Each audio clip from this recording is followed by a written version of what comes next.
नमस्कार दोस्तों, लोकसभा चुनाव के बीच विपक्षी नेताओं यानी कि राहुल गांधी, अखिलेश यादव, तेजस्वी यादव और संजय सिंह समेत कई नेताओं की तरफ से कहा जा रहा है कि संविधान और बहुसंख्यक आबादी को 49.5% जो आरक्षण मिलता है वो खतरे में है। सवाल है कि अब की बार 400 पार का नारा प्रधानमंत्री मोदी की तरफ से क्यों दिया गया? क्या इस मैंडेट के पीछे मोदी सरकार की मंशा संविधान और आरक्षण खत्म करने की है? बीजेपी वाले आ गए तो बाबा साहब भीमराव अंबेडकर जी का दिया हुआ संविधान बदल देंगे। इस किताब को हम कभी नहीं खत्म होने देंगे। भाजपा के लोगों को ये बताना चाहिए कि वो संविधान और आरक्षण क्यों खत्म करना चाह रहे हैं। विपक्षी नेता इस बात पर सबसे ज्यादा जोर दे रहे हैं कि इस बार अगर मोदी सत्ता में आ गए तो फिर ना बचेगा संविधान और ना रहेगा आरक्षण, क्योंकि ना होगा चुनाव, ना वोट देने का मिलेगा मौका, ना होगा अधिकार। अगर गलती से भाजपा इस बार के चुनाव में जीत गई तो दोबारा आपको वोट देने का मौका नहीं मिलेगा। सवाल है कि ऐसी आशंकाओं को बल क्यों मिल रहा है? दरअसल इस लोकसभा चुनाव के बीच सूरत कांड ने लोकतंत्र पर विश्वास रखने वालों को सबसे ज्यादा डराया है, क्योंकि इस सीट पर इंडिया गठबंधन की तरफ से कांग्रेस उम्मीदवार नीलेश कुम्हाड़ी के नामांकन पर खामियां बताकर पर्चा खारिज कर दिया गया। इतना ही नहीं, बाकी 8 निर्दलीय उम्मीदवारों ने अपना नामांकन वापस ले लिया। सोचिए, अगर किसी को चुनाव नहीं लड़ना होगा तो फिर नामांकन क्यों करेगा? और अगर नामांकन किया तो फिर पर्चा वापस लेने के लिए सौदेबाजी का दरवाजा खुल जाता है। बहरहाल सूरत में कांग्रेस का पर्चा खारिज होने और 8 उम्मीदवारों के नामांकन वापस लेने से बीजेपी उम्मीदवार मुकेश दलाल निर्विरोध चुनाव जीत गए। मतलब इस चुनाव में सूरत की जनता से वोट करने का अधिकार तक छीन लिया गया। इससे पहले चंडीगढ़ कांड ने देश को बताया कि बीजेपी सत्ता के लिए किसी भी हद तक जा सकती है। खेल देखिए, एक छोटा सा चुनाव, लेकिन जोड़ तोड़ और तोड़ फोड़, राजनीति का साम दाम दंड भेद सबका इस्तेमाल किया जा रहा है, बेजा इस्तेमाल। इस मामले की सुनवाई करते हुए सुप्रीम कोर्ट के चीफ जस्टिस DY चंद्रचूड़ ने कहा कि चंडीगढ़ मेयर चुनाव लोकतंत्र का मजाक है। जो हुआ हम उससे हैरान हैं। हम लोकतंत्र की इस तरह से हत्या नहीं होने दे सकते। दरअसल पीठासीन अधिकारी ने इस चुनाव में धांधली की और संख्या बल न होने के बावजूद बीजेपी की जीत का ऐलान किया, जिसको सुप्रीम कोर्ट ने बदल दिया। तब जाकर आम आदमी पार्टी का जीता हुआ कैंडिडेट चंडीगढ़ में मेयर बना। सोचिए, अगर सुप्रीम कोर्ट इस मामले की सुनवाई न करता, अगर चुनाव आयोग के भरोसे रहता, तो फिर दिन दहाड़े बीजेपी ने लोकतंत्र को लूट लिया था, क्योंकि इस मामले में चुनाव आयोग तो सिर्फ तमाशा देख रहा था। और इसमें लोकतंत्र और मतदान की प्रक्रिया की जो धज्जियां उड़ रही हैं,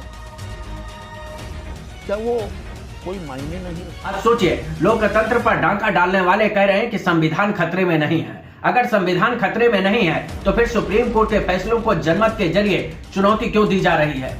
मार्च 2023 में सुप्रीम कोर्ट की संविधान पीठ ने आदेश दिया कि मुख्य चुनाव आयुक्तों की नियुक्ति, चुनाव आयुक्तों का चयन राष्ट्रपति द्वारा प्रधानमंत्री, नेता विपक्ष और भारत के चीफ जस्टिस के पैनल की सलाह पर होगा। सुप्रीम कोर्ट की संविधान पीठ के इस फैसले को केंद्र की मोदी सरकार ने नया कानून बनाकर बदल दिया। नए कानून में भारत के चीफ जस्टिस की जगह प्रधानमंत्री की ओर से नामित केंद्रीय कैबिनेट मंत्री होगा। मतलब सरकार की तरफ से 2 लोग होंगे और विपक्ष से इकलौता विपक्षी नेता होगा। अब सोचिए, ये लोकतंत्र होने का सिर्फ नाटक नहीं है तो क्या है? जब 3 लोगों के पैनल में सरकार के 2 लोग होंगे तो बहुमत भी सरकार का ही होगा। ऐसे में इस पैनल में विपक्ष के नेता का होना ना होना कोई मायने नहीं रखता है। सोचिए, अक्सर विपक्ष के खिलाफ सुनने को मिलता है कि ये लोग तो कोर्ट के फैसलों को चुनौती देते हैं, ये अदालतों की भी नहीं सुनते हैं। देश की अदालतें आपके पक्ष में फैसला देती हैं तो आपको लगता है सब बहुत अच्छा है, सब बहुत बढ़िया चल रहा है, बहुत अच्छा चल रहा है, देखिए न्याय की जीत हो रही है।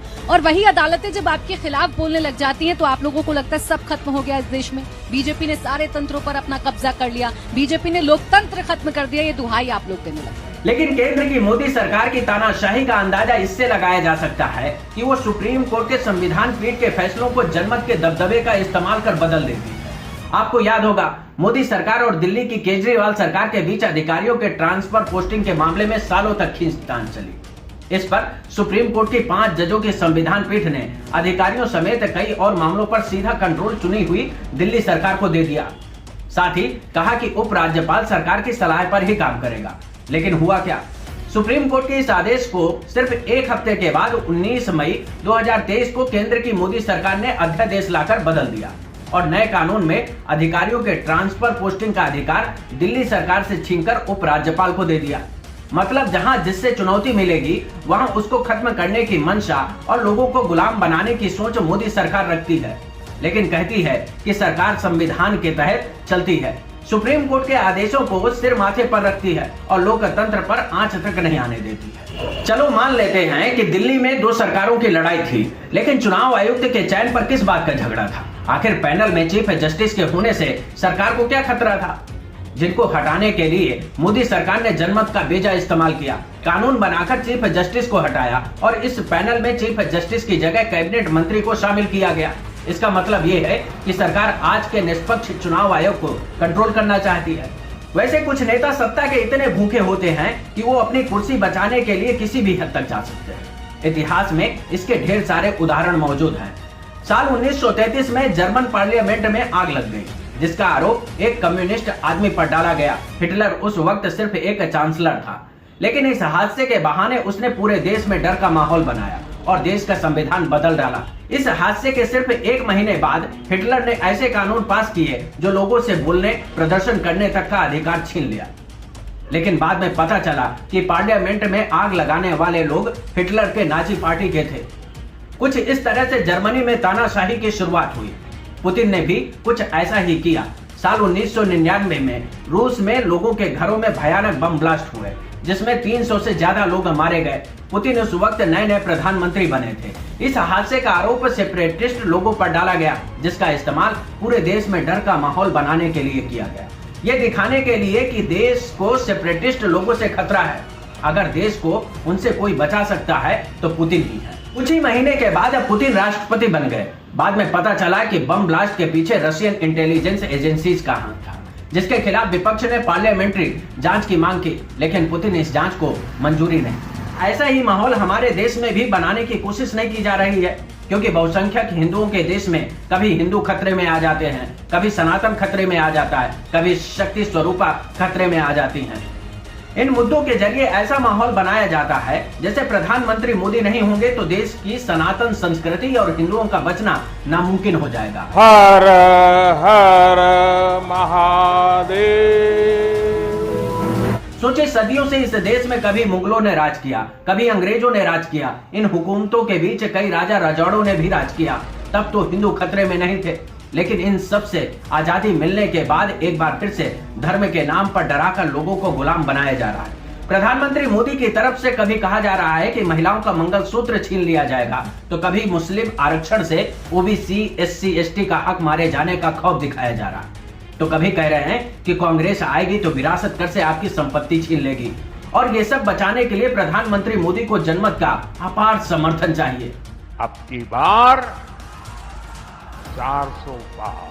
अब मतलब मोदी सरकार विपक्ष मुक्त केंद्र की सत्ता चाहती है, ताकि संसद में जो विरोध के स्वर गाहे बगाहे सुनाई देते हैं उस पर ताला लगाया जा सके। आपको याद होगा, साल 2023 में संसद के शीतकालीन सत्र के दौरान 141 विपक्षी सांसदों को निलंबित कर दिया गया, जिसमें 95 लोकसभा से और 46 राज्यसभा से बाहर किए गए। सोचिए, लोकसभा में विपक्ष के कुल सांसदों की संख्या 133 थी, जबकि राज्यसभा में गठबंधन दलों के सांसद 95 थे। मतलब दोनों जगहों से करीब 50% विपक्षी सांसदों को संसद से बाहर कर दिया गया। इसके बाद असली खेल शुरू हुआ, क्योंकि केंद्र की मोदी सरकार ने भारतीय न्याय संहिता विधेयक 2023, भारतीय नागरिक सुरक्षा संहिता विधेयक 2023 और भारतीय साक्ष्य विधेयक 2023 को बिना चर्चा के पास करा दिया। ऐसे बहुत सारे कानूनों में बदलाव किया गया। मतलब मोदी सरकार जनमत के बाहुबल से विपक्ष का गला घोंटकर अपनी मनमानी कर रही है, जनता के हितों को कुचल रही है। ऐसा तो है नहीं कि जो विपक्ष में सांसद बैठे हैं उन सांसदों को जनता ने चुना नहीं है, तो फिर मोदी सरकार उनकी आवाज दबाने की कोशिश क्यों करती है? उन सांसदों की न सुनने की मजबूरी क्या है? एमपीज को बाहर डाल के उन्होंने अपना अकेला रिप्लाई खाली बेंच को देते हैं। अगर विपक्ष किसी मुद्दे पर चर्चा चाहता है, सरकार से जवाब चाहता है, तो क्यों मोदी सरकार भागती है? वैसे मोदी सरकार ने सिर्फ विपक्ष का गला नहीं घोटा है, बल्कि जनता के हितों को भी लोकतंत्र का चोला ओढ़कर कुचला है। जैसे 2014 में मोदी सरकार के आते ही सबसे पहले भूमि अधिनियम में संशोधन करके कॉर्पोरेट के हित में बना दिया गया। और किसानों के अधिकारों को छीन लिया। सूचना के अधिकार का हाल ये हुआ कि छोटी छोटी जानकारी लेने के लिए कड़ी मशक्कत करनी पड़ रही है। इलेक्टोरल बॉन्ड पर सरकार ने कहा कि उसे कहां से कितना पैसा मिलता है ये जनता को जानने का अधिकार नहीं है। राजद्रोह कानून में बदलाव किया गया। इस कानून के तहत अब 60 से 90 दिन तक किसी को पुलिस हिरासत में रखने की छूट दे दी गई, जबकि पहले 15 दिन की मियाद थी। मतलब अगर आपकी राजद्रोह के तहत गिरफ्तारी होती है तो 90 दिन तक कोई सुनवाई नहीं होगी। इन 10 सालों में बहुत कुछ मोदी सरकार ने बदल दिया। जनता के हितों पर डांका डाला, सुप्रीम कोर्ट के फैसलों को अध्यादेश के जरिए बदल दिया, विपक्ष मुक्त संसद चलाने की कोशिश हुई, विपक्षी सरकारों को गिराकर अपनी सरकारें बनाई, ऑपरेशन कमल के नाम पर विधायकों की खरीद फरोख्त की गई, बिना किसी सलाह मशविरा के नोटबंदी लागू की गई, जनता को अपने ही पैसों के लिए लाइन में लाकर खड़ा कर दिया। वैक्सीनेशन अभियान में सरकार की डिक्टेटरशिप दिखी, लेकिन अब कह रही है कि हमने किसी के साथ जबरदस्ती नहीं की। ये सब कुछ बहुमत की सरकार होने के बलबूते किया गया। तो सोचिए, जब 400 से ज्यादा सांसदों का समर्थन होगा तो फिर क्या होगा। संविधान में पहले भी संशोधन हुए हैं, आगे भी होंगे, लेकिन किसी ने इसके लिए 400 पार का नारा नहीं लगाया।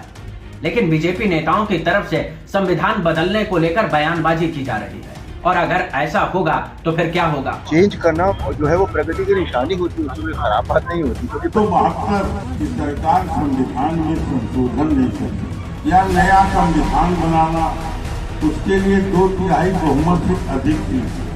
अगर संविधान के अंदर हमें कोई बदलाव करना होता है, लोकसभा और राज्यसभा दोनों की उसके अंदर अमल चाहिए। मोदी जी 400 पार करेंगे तो आरक्षण को भी खत्म करेंगे और संविधान को भी बदल देंगे। एक तो मोदी सरकार में सरकारी नौकरियां कम हुई, सरकारी कंपनियों का प्राइवेटाइजेशन किया गया, इससे सरकारी नौकरियों में ओबीसी, एससी, एसटी को मिलने वाली अपॉर्चुनिटी कम हुई। प्राइवेट कंपनियों में होने वाली भर्ती का पता ही नहीं चलेगा। मोदी सरकार ने पिछले 10 सालों में आरक्षण खत्म करने की दिशा में लगातार काम किया। जैसे 13 पॉइंट रोस्टर इसका जीता जागता उदाहरण था, जिसको सरकार ने लोगों के दबाव में वापस लिया। बिना परीक्षा के डायरेक्ट आईएएस रैंक पर होने वाली भर्ती का नया जुगाड़ सरकार ने निकाला, जिसमें ओबीसी, एससी, एसटी की भागीदारी कितनी है किसी को नहीं पता। सरकारी कंपनियों को बेचकर प्राइवेट हाथों में देना, रेलवे सेक्टर को बेचना, ये सब कुछ मोदी सरकार की आरक्षण न देने की गारंटी है।